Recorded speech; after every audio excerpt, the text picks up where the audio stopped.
They walk in the shadow of time.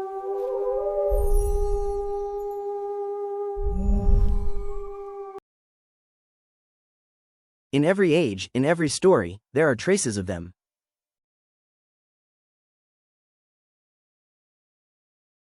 Time is not their master, only a passenger.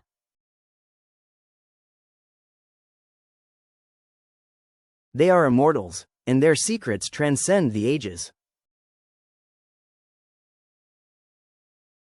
The Persian Immortals were the legendary warriors of the Achaemenid Empire. Founded by Cyrus the Great in the 6th century BC, this 10,000-strong elite unit was both the emperor's bodyguard and the strike force of his army. They were named Immortals because their numbers never dwindled. If a warrior died, a new one was immediately chosen.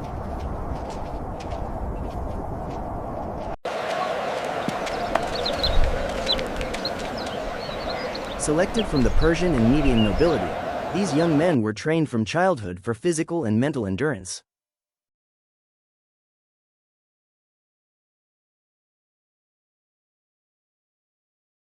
They were given good archery training.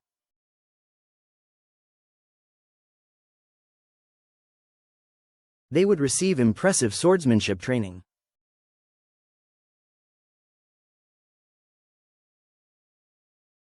They would learn to ride horses.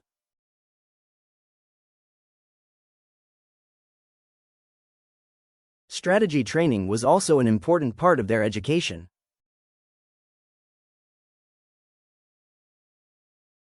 They were all good hunters.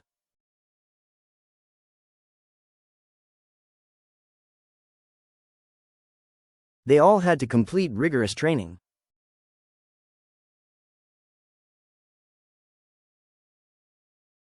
Only the best could be among the immortals.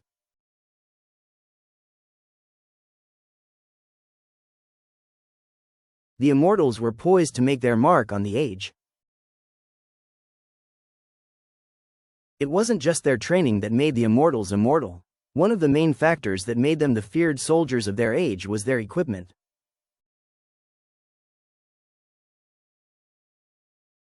The Persian immortals were the elite warriors of the Achaemenid Empire, instilling fear in their enemies with their discipline and majesty. In their war camps, set up under the golden light of the morning sun, they wore turban-like headdresses and gold-embroidered red tunics, maintaining their agility with lightweight protective clothing. Armed with rectangular wicker shields and short spears, they excelled in both defense and offense. Armed with powerful bows and aconite swords, they were ready on all fronts. On the training grounds, they expertly wielded their spears and demonstrated their archery skills by hitting wooden targets.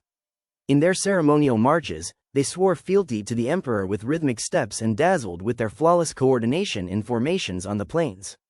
These warriors demonstrated their physical strength by lifting stones and gained a psychological advantage through the inspiring words of their commanders. Reinforcing their discipline through weapon care, the immortals knelt before the emperor in the palace courtyard, representing the empire's power. Every movement was part of the legendary legacy of the Achaemenids.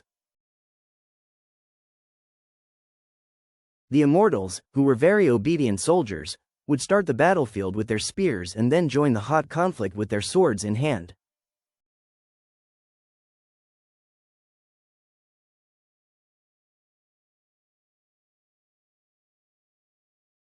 Each of them would live, fight, and die for the Persian ruler. They were not first brought forward on the battlefield. They were brought forward to resolve the conflict when the intensity of the battle intensified.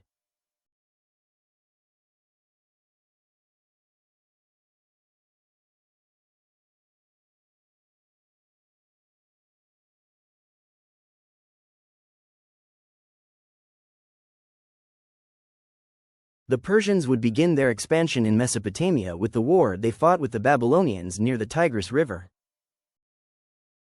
On the banks of the Tigris River, moonlight illuminates the immortals' camp. Turban-type headdresses and tunics are silently prepared. In the darkness, the immortals advance on the Tigris, taking strategic positions with their shields, Babylon visible in the dimness. In the moonlight, the immortals approach Babylon with spears, creating panic and waving flags. In Tigris, the immortals form a formation with shields, and Babylon retreats.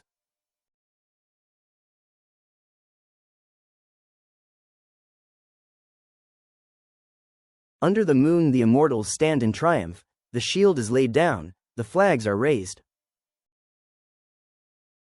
Now I'll explain the Battle of Pelsium.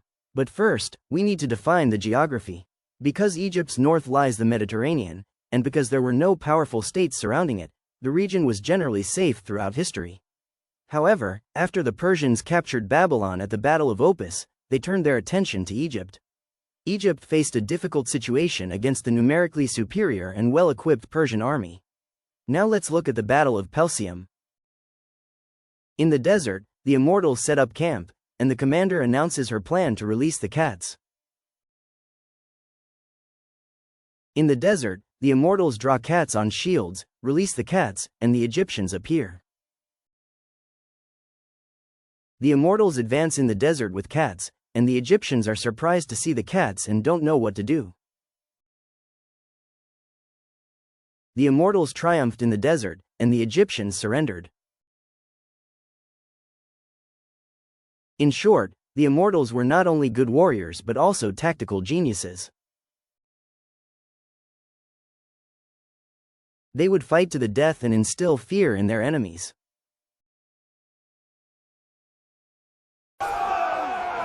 They have won many victories throughout history.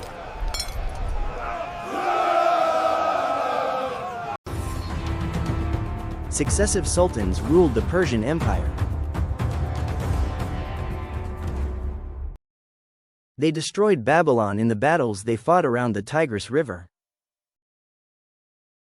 Thanks to the clever tactics they employed in Pelusium, they captured the riches of Egypt with minimal losses. They won the battles with the Medes in today's Hamadan region and advanced towards the Caspian Sea and the Aral Sea. They fought the Lydians in the Sardis region, today's Manisa, and captured the western part of modern-day Turkey. They fought against the Scythians in the Caucasus and the Russian steppes. They expanded their territory into the Caucasus. They fought against the Scythians in the Caucasus and the Russian steppes. They expanded their territory into the Caucasus. But no matter how powerful the Persian Immortals were, they could not last forever. Their only obstacles were the Greek city-states, the Spartans, and later Alexander of Macedon. And so, the epic story of the Persian Immortals rises as a legend on the dusty roads of time. Armed with turban-like headdresses and gold-embroidered red tunics, these elite warriors, with their lightweight protective clothing, carried the might of the Achaemenid Empire far and wide. From silent moonlit raids on the Tigris River to the astonishing triumph of cats in the Egyptian desert, from the Median mountains to the river valleys of Lydia, from the Scythian steppes to the mountains of Greece, they changed the course of history with their rectangular wicker shields and short spears. At Opis, they broke Babylon's lines and conquered Mesopotamia. At Pelusium, they brought the Egyptians to their knees with their psychological genius. Although defeated at Thermopylae and Gaugamela, their courage and discipline lived on forever in the scrolls of Herodotus. These warriors expanded their empire not only with swords and bows, but also with tactical acumen and flawless coordination. As flags bearing golden eagle motifs waved with each of their victories, the Immortals, kneeling before the emperor's throne, became living symbols of the Achaemenid Empire's glorious legacy.